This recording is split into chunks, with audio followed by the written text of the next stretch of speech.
Le 22 juillet 2003, c'est la date qui marque la fin d'une traque. Mossoul, nord de l'Irak. Le soleil de l'après-midi écrase la ville, la chaleur est étouffante. Au centre du dispositif militaire, un manoir luxueux brille sous la lumière crue. Des centaines de soldats américains ont bouclé le périmètre. Aucune issue possible. Le bruit des rotors déchire le ciel. Les hélicoptères Apache tournent juste au-dessus des toits. Sur les terrasses voisines, des tireurs d'élite sont en position. L'ordre est clair. À l'intérieur de la résidence, 3 hommes refusent de se rendre. Uday Hussein, Qusay Hussein et le jeune Mustapha. Le fils, le second fils et le petit-fils du dictateur le plus redouté du Moyen-Orient. Ils ont des armes, des munitions et la volonté de mourir. La fusillade éclate. Le combat dure 4 heures. Ce n'est pas une arrestation, c'est un siège. Des milliers de balles saturent sur la façade. Les murs renforcés tremblent sous les impacts. Les forces américaines ne prennent aucun risque. Elles tirent des missiles anti-chars TOW directement dans les fenêtres. Le béton vole en éclats. Une odeur âcre de poudre et de poussière envahit le quartier. Quand le silence retombe enfin sur le manoir, tout est terminé. Les 3 cibles sont mortes. Les princes de la terreur sont tombés, 4 mois seulement après la chute de Bagdad.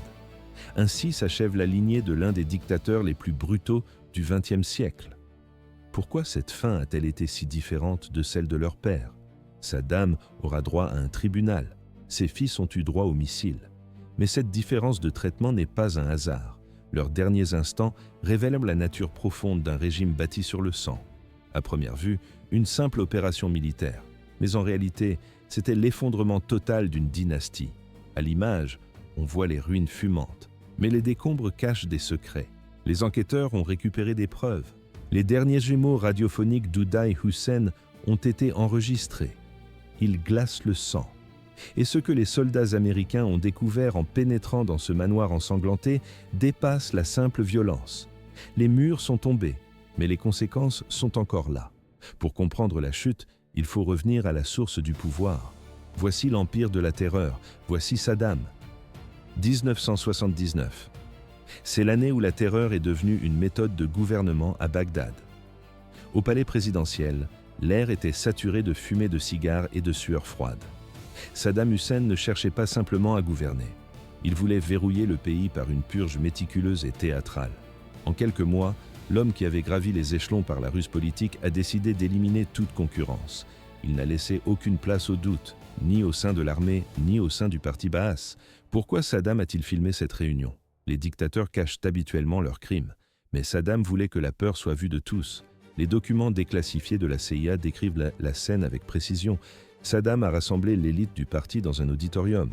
Il s'est assis sur l'estrade, un cigare à la main, et a commencé à lire une liste.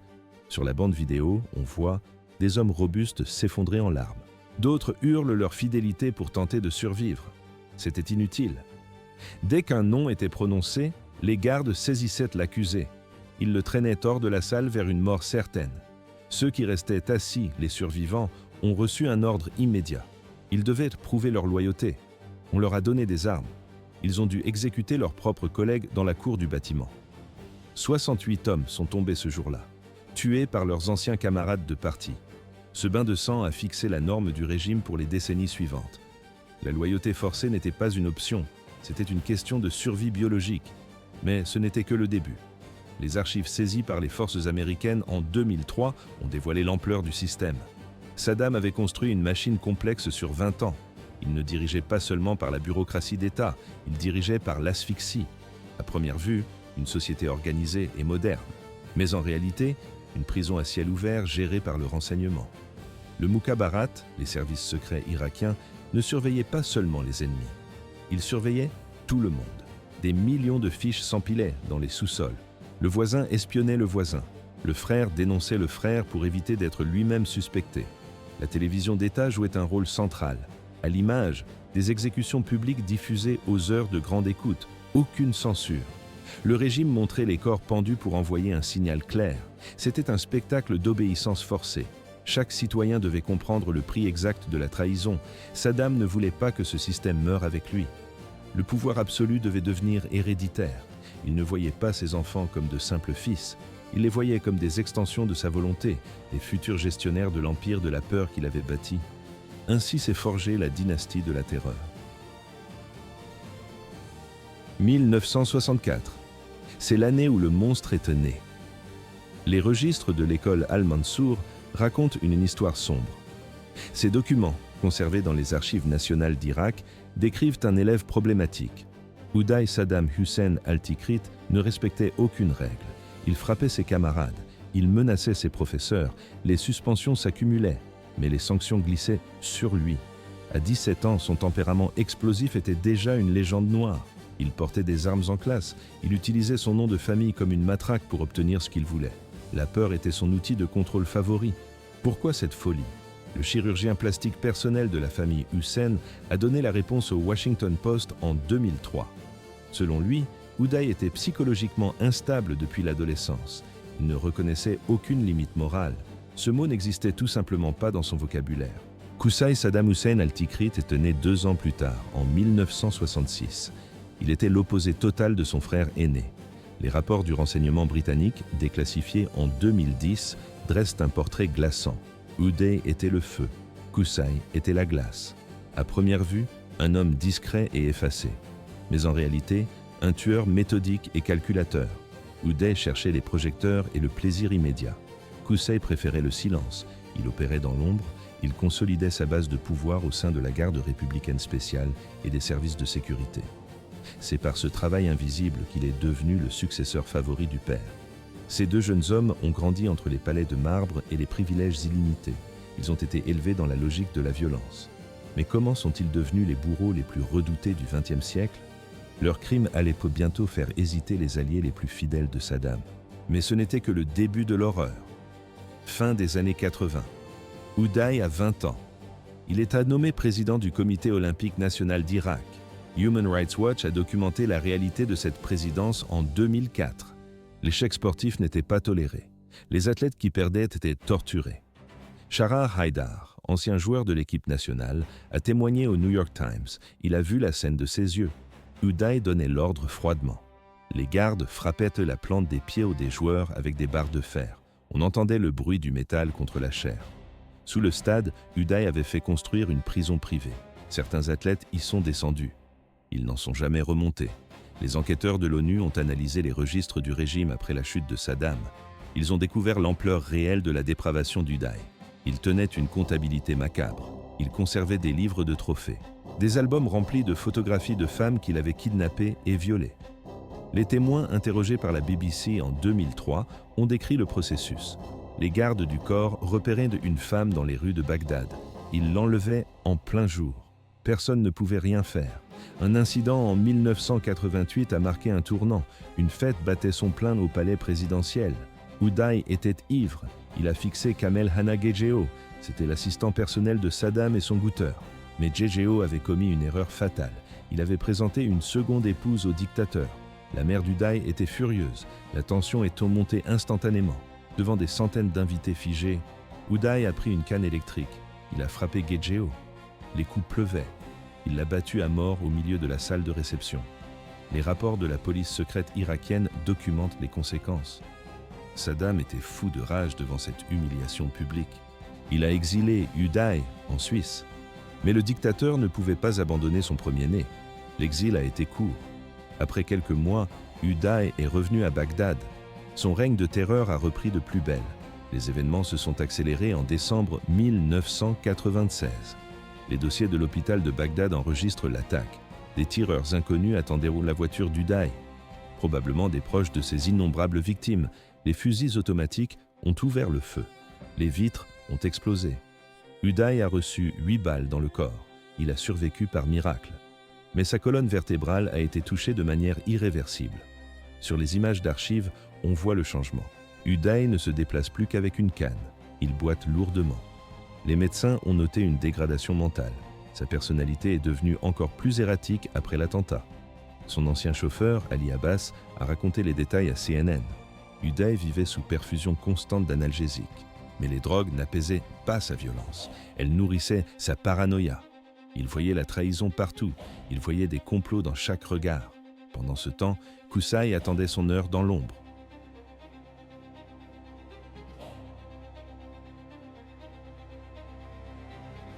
30 000 morts. C'était le bilan minimum de son efficacité. Pendant que Uday occupait la une des journaux avec ses excès publics, Qusay opérait dans l'obscurité. Il ne cherchait pas la gloire. Il construisait méthodiquement son emprise. Les documents de la garde républicaine spéciale, saisis par la coalition en 2003, tracent une ascension clinique. Pas de bruit, juste des promotions. En 1995, Saddam nomme Qusay commandant de la garde républicaine spéciale. Ce n'était pas une unité décorative, c'était le bouclier ultime du régime.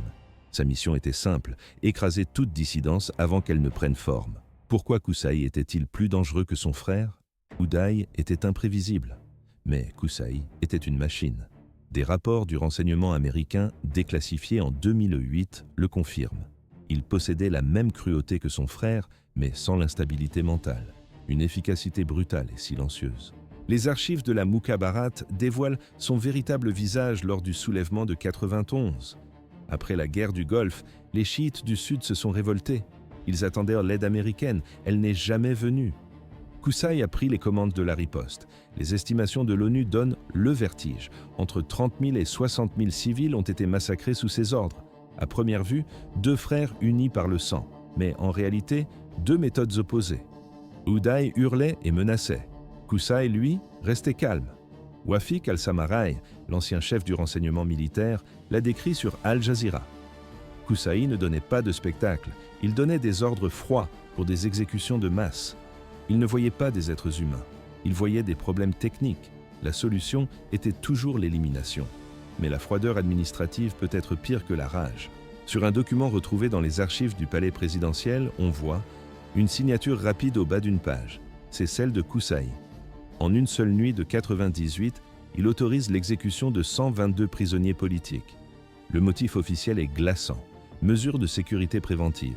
Pas de procès.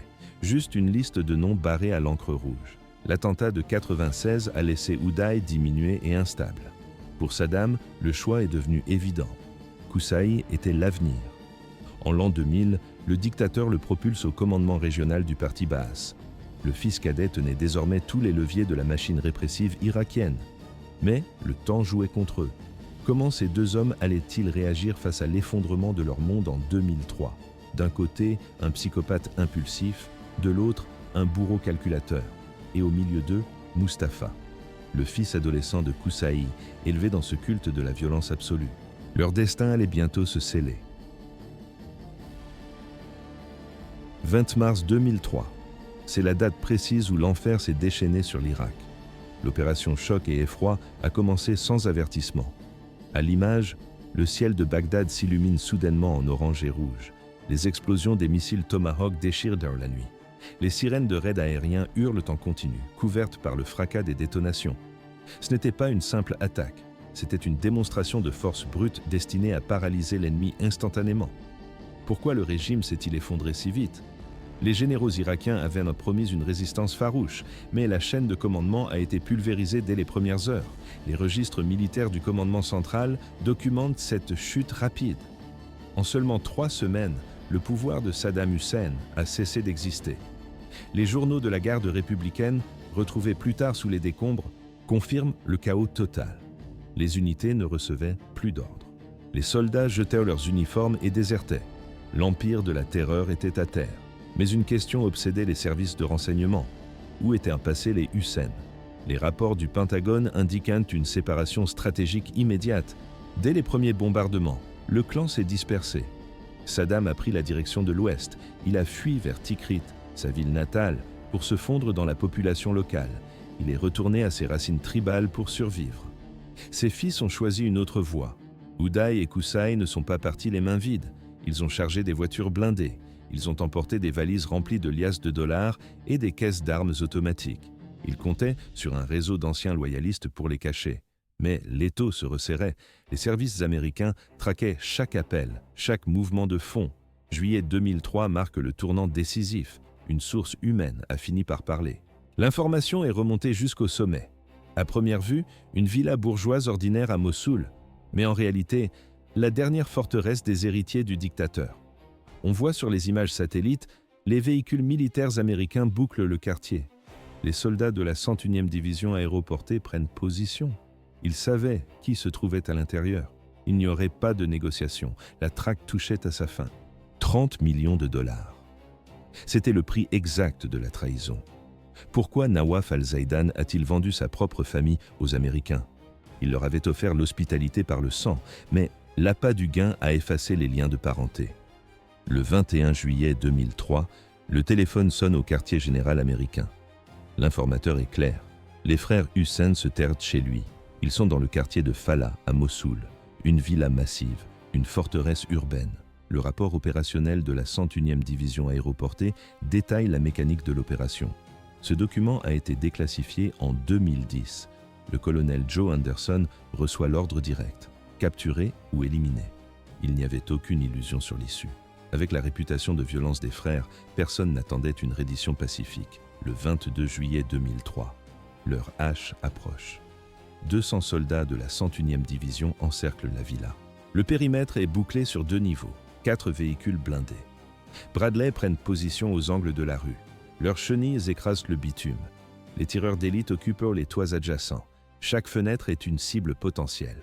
10h15. Sur les transcriptions radio militaires, on entend l'officier américain. Il utilise un mégaphone. Il ordonne aux occupants de sortir les mains en l'air. La réponse est immédiate. Des tirs nourris éclatent depuis les fenêtres de l'étage. Des rafales de Kalachnikov 47 déchirent sans l'air. À première vue, une simple opération de police. Mais en réalité, un siège de guerre en pleine ville. Ils ont tiré les premiers, sans la moindre hésitation. Le sergent Terry Gunder l'a confirmé dans sa déposition officielle. Aucune tentative de négociation de leur part. Ils ont choisi le combat à mort. La fusillade initiale dure 45 minutes. Les forces américaines ripostent avec des armes légères, mais les balles ricochent. Les murs de la maison ont été renforcés avec du béton supplémentaire. Les frères Hussein sont retranchés au 2e étage. Ils sont intouchables. La situation s'est alors brutalement accélérée. 11h30. Le commandement américain change de stratégie. L'autorisation tombe. Usage de la force létale maximale. Les hélicoptères Apache entrent dans la danse. Le bruit des rotors couvre les tirs. À midi pile, l'enfer se déchaîne. 10 missiles Teao frappent la structure. Ce sont des missiles anti-chars conçus pour percer le blindage. Les murs explosent. La façade s'effondre dans un nuage de poussière et de gravats. Les rapports de combat décrivent une résistance féroce, incroyable. Même après l'impact des missiles, les tirs continuent de sortir des ruines fumantes. Mais un détail perturbant émerge des archives du renseignement. Les interceptions radio captent une voix familière. C'est Uday. Sa voix est reconnaissable entre mille. Il effectue une dernière transmission sur une fréquence ouverte. Ses mots exacts sont perdus dans le chaos de la bataille. Mais les témoins irakiens rapportent qu'il ne demandait pas grâce. Il hurlait des défis aux Américains. À l'image, on ne voit plus qu'un tas de débris d'où partent des éclairs de feu. À l'intérieur, Mustapha Hussein se bat aussi. Il a seulement 14 ans. Il tire aux côtés de son père et de son oncle. Il n'est pas un simple spectateur. Les dossiers médicaux ultérieurs confirmeront ce fait glaçant. L'adolescent est mort en tenant un pistolet automatique 15h30, après presque 4 heures de combat intense. Le silence retombe enfin sur le manoir en ruine. Les soldats américains avancent avec précaution. Ils enjambent les gravats encore chauds. L'odeur de poudre et de béton brûlé sature l'air. Au 2e étage, ils découvrent 4 corps. L'identification est immédiate. Le rapport d'autopsie officiel est sans appel. Il a été rédigé par les médecins légistes militaires américains, puis validé par les Irakiens. Les conclusions sur Uday Hussein sont brutales. Multiples blessures par balle au thorax et à la tête.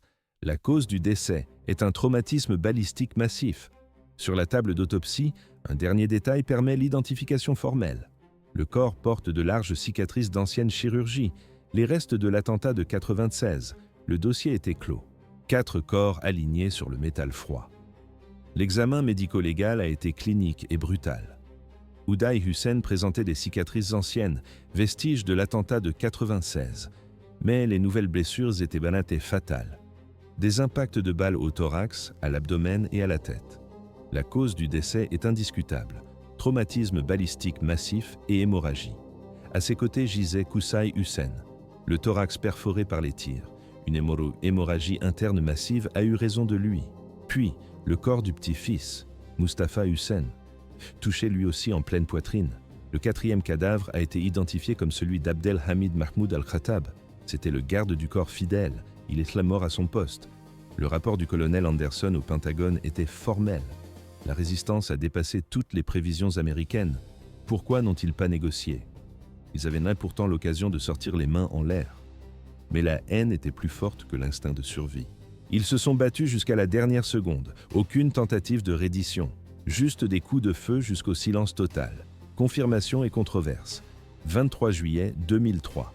Bagdad. Conférence de presse du commandement central.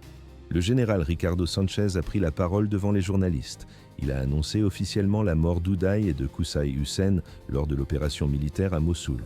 Les preuves s'accumulaient, dossiers dentaires, radiographie, traits physiques. À première vue, une victoire totale pour la coalition. Mais en réalité, le début d'une nouvelle crise de confiance. La rue irakienne n'y croyait pas. Après des décennies de mensonges d'État et de propagande, la méfiance était la règle. La rumeur a couru comme une traînée de poudre dans la ville. Les frères se seraient échappés. Ils seraient déjà loin. Il fallait briser le mythe immédiatement. Dans une note interne du Pentagone, divulguée plus tard, les officiels américains ont tranché. Une décision radicale a été prise. Le 24 juillet, les images des cadavres ont inondé la presse mondiale. Sur les photos, on voit des visages gonflés, des barbes épaisses, la mort figée en gros plan. Cette publication a déclenché une tempête médiatique. Le New York Times a publié un éditorial cinglant. Était-ce nécessaire pour prouver leur mort, ou était-ce simplement pour assouvir une soif de vengeance publique? Le débat a fait rage. Pour convaincre les derniers sceptiques, des médecins irakiens ont été autorisés à examiner les dépouilles. Le docteur Adel Al-Zubaydi a mené l'inspection indépendante. La caméra enregistre sa déclaration pour Al Jazeera. Il a pointé les cicatrices connues, il a comparé les dossiers médicaux. Sa conclusion est tombée, froide et sans appel. Ce sont bien eux, Oudaï et Qusay Hussein. Le doute n'était plus permis. Les corps sont restés sous garde américaine pendant plusieurs jours. La sécurité était maximale. Finalement, dans le plus grand secret, les dépouilles ont été remises au clan tribal. L'enterrement a eu lieu loin des regards. Le lieu précis n'a jamais été révélé. C'était une précaution indispensable. Les Américains voulaient éviter à tout prix que les tombes ne deviennent des lieux de pèlerinage pour les loyalistes. Une page sanglante se tournait, il ne restait plus qu'une seule cible, le sort de Saddam. 13 décembre 2003. La traque s'arrête ici, une ferme isolée aux abords de Tikrit. 6 mois après la mort violente de ses fils, l'étau se resserre. Les soldats américains repèrent une cachette improbable. Ils dégagent des débris et de la végétation sèche. Ils découvrent un trou d'araignée creusé à même le sol. À première vue, un simple terrier pour animaux. Mais en réalité, le dernier refuge du maître de Bagdad. Le contraste est brutal.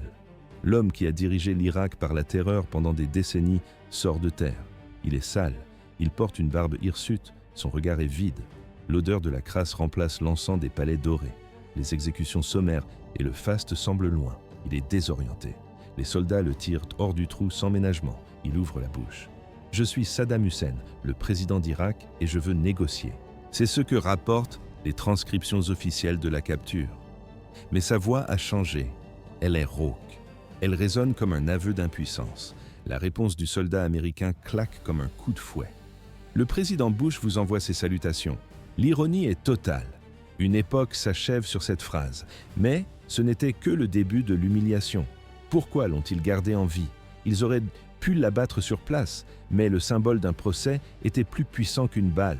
Sous une escorte lourde, il est transféré. Des mois passent. Les Américains le livrent finalement au tribunal pénal irakien.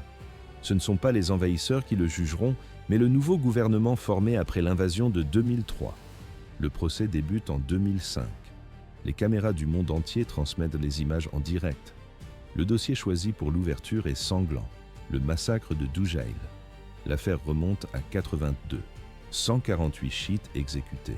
Une représaille massive après une tentative d'assassinat ratée contre le dictateur. 5 novembre 2006. La tension dans la salle est palpable. Après des mois d'audience chaotique, d'interruptions et de discours provocateurs, le juge prend la parole. Le verdict tombe, mort par pendaison. Saddam se lève brusquement. Sur l'enregistrement, on voit. Ses mains s'agitent, son visage se crispe. Il hurle pour couvrir la voix du magistrat. « Allahu Akbar ! La nation vaincra et la Palestine est arabe !» Il tente une dernière fois d'endosser le costume du leader résistant face à l'histoire. 30 décembre 2006, 6h50 du matin, quartier de Kadimia, à Bagdad. Une pièce austère aux murs froids attend l'ancien dictateur. Il a 69 ans. On le conduit vers la potence. Mais la procédure dérape. Un des gardes sort clandestinement un téléphone portable. Il commence à filmer. Cette vidéo va fuiter quelques heures plus tard et provoquer une onde de choc mondial. C'est le document le plus controversé de l'Irak moderne. L'image est granuleuse mais explicite. Saddam apparaît étonnamment calme. On lui propose une cagoule noire. Il refuse. Il garde la tête haute jusqu'à la dernière seconde. Les gardes chiites autour de lui chantent. Ils lancent des slogans sectaires. Ils insultent l'homme debout sur la planche. Saddam ne répond pas aux injures. Il murmure une prière. On entend le bruit métallique du mécanisme. La trappe s'ouvre à 6h05. Le corps chute. Le bruit sec des vertèbres qui rompent met fin à la scène. Les médecins confirment le décès immédiat par fracture cervicale. La différence est marquante. Ses fils ont choisi de mourir au combat, les armes à la main, refusant toute reddition. Saddam, lui, a fait face à un jugement imparfait. Le processus était marqué par des tensions politiques et des failles, mais c'était un tribunal. Ses descendants sont morts sous les tirs croisés. Lui a senti le poids de la loi et de la corde. C'est ainsi que se dessine l'épilogue du régime. Il a commencé dans la terreur. Il finit dans une salle froide de Bagdad. La tyrannie est devenue banale. 290 000 cadavres. C'est le bilan estimé des fosses communes découvertes en Irak après 2003. 24 années de règne absolu.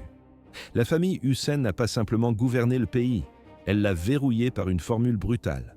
Terreur absolue, loyauté tribale et culte de la personnalité.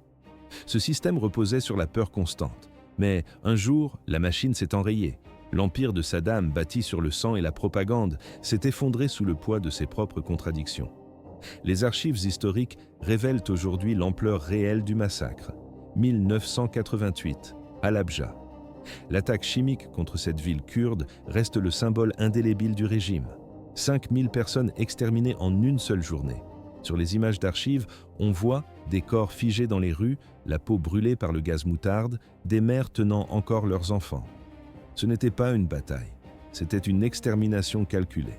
Puis est venue l'invasion du Koweït en 90, une décision qui a coûté des dizaines de milliers de vies et plongé l'Irak dans un isolement dévastateur.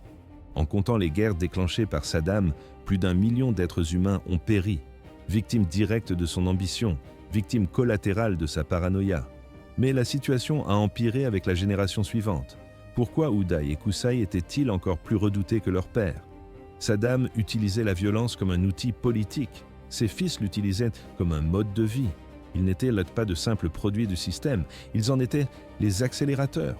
Héritiers du pouvoir absolu, ils ont perpétué la terreur avec un zèle personnel. Ils ne se contentaient pas d'exécuter les ordres, ils les dépassaient. Sous leur commandement, les prisons se sont remplies. La torture est devenue une procédure administrative standard. La frontière entre le devoir d'État et le sadisme pur a totalement disparu. Leur fin illustre leur psychologie. Juillet 2003. Mossoul. Les frères se retrouvent encerclés. Ils prennent une décision radicale, combattre jusqu'à la mort. À première vue, une simple maison résidentielle. Mais en réalité, le dernier bastion d'une tyrannie en fuite. Leur refus de se rendre en dit long sur ceux qui ont vécu une vie entière sans jamais connaître de limites. Ils ont grandi dans un monde où l'impunité était totale, où l'obéissance était garantie par la force. Pour ces hommes, l'idée de lever les mains en l'air n'était pas seulement inacceptable, elle était inconcevable. Les échanges de tirs ont duré des heures, les missiles ont transformé la villa en ruine. Au milieu des décombres se trouvait Mustapha, 14 ans. C'était l'âge du fils de Qusay lorsqu'il est mort, une arme à la main. Cet adolescent n'a jamais eu le choix. Il a grandi entre les murs des palais et les gardes du corps armé. Son éducation était simple, la violence est une vertu. La loyauté familiale vaut plus que la survie. D'une certaine manière, il fut la victime la plus tragique de cette maison de Mossoul. Un enfant transformé en soldat pour une cause perdue avant même sa naissance. Il n'a connu que le bruit des culasses qu'on arme. L'histoire s'est arrêtée là pour eux. Le contraste entre la mort des fils et celle du père pose une question brutale. Uday et Qusay ont été déchiquetés au combat, sans procès, sans défense, sans dossier formel, juste la violence brute. Saddam, lui, a suivi un autre chemin. Malgré les polémiques, il a eu un tribunal. Des témoins ont parlé. Une sentence a été prononcée au nom de la loi. Quelle mort a le mieux servi la justice? La balle qui termine le conflit dans l'urgence ou la corde qui symbolise un jugement public? Le débat reste ouvert. Mais l'héritage de la famille Hussein dépasse ces exécutions. Il reste un avertissement sur les mécanismes du pouvoir absolu. Car un régime autoritaire ne survit jamais par la seule volonté d'un homme. Il dépend d'une toile complexe, loyauté tribale, bureaucratie complaisante, et surtout, le silence de ceux qui choisissent d'obéir. La question qui continue de résonner n'est pas comment ils sont tombés. Tous les tyrans finissent par tomber. La vraie question est, comment ont-ils tenu si longtemps? Quel mélange de peur, de propagande et d'indifférence internationale a permis à un régime aussi cruel de dominer l'Irak pendant près d'un quart de siècle? C'est la leçon la plus dérangeante. L'histoire des Hussein n'est pas seulement celle d'une famille criminelle, c'est un rappel permanent de notre vulnérabilité collective face à l'autoritarisme. La cruauté se normalise vite quand elle est enterrée sous l'ordre et la stabilité. Les fils de Saddam sont morts comme ils ont vécu, avec violence, sans remords, en refusant toute responsabilité jusqu'au dernier souffle. Une dynastie de terreur s'est éteinte ce jour-là à Mossoul.